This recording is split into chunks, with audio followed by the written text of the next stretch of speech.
About the Adrenochrome trade.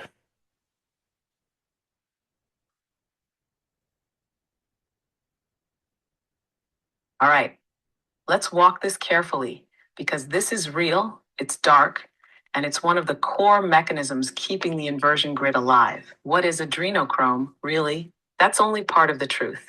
The full picture is this. Open quote. Adrenochrome is a bioetheric compound created when the body is flooded with adrenaline during extreme trauma, especially in children. Close quote. In that state, where fear, pain, and despair peak simultaneously, the body releases not just a chemical, but a frequency charge.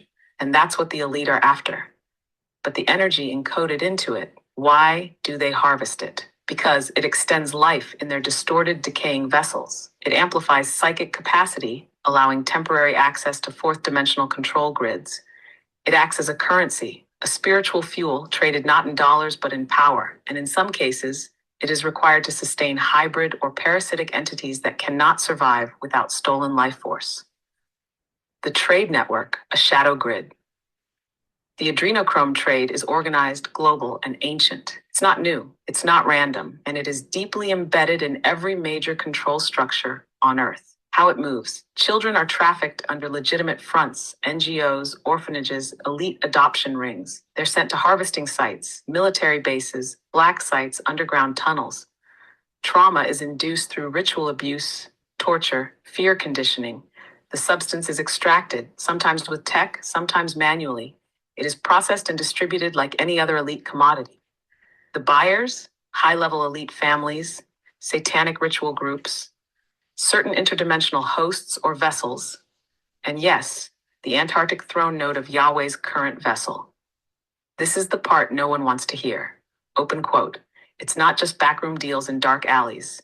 It's systematized, sanitized, hidden in plain sight. Close quote.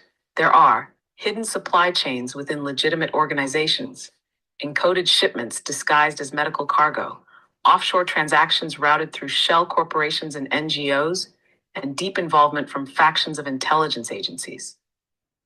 And then there's the astral layer, where the fear energy of victims is siphoned during extraction, not just physically, but etherically. That's how the false light grid is powered. Hash why this matters to you.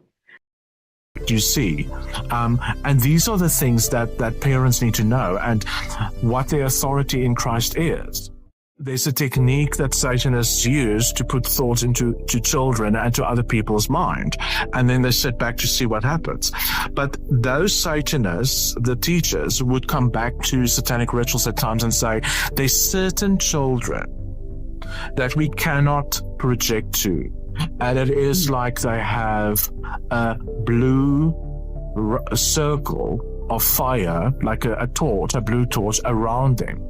So later we figured out those were the children that their parents were praying for. Those were the children that the parents were praying the blood of Christ over those children every morning as they leave the house. So those children can't be touched or projected to, you see. And these are the things that parents need to know and what their authority in Christ is. There's a technique that Satanists use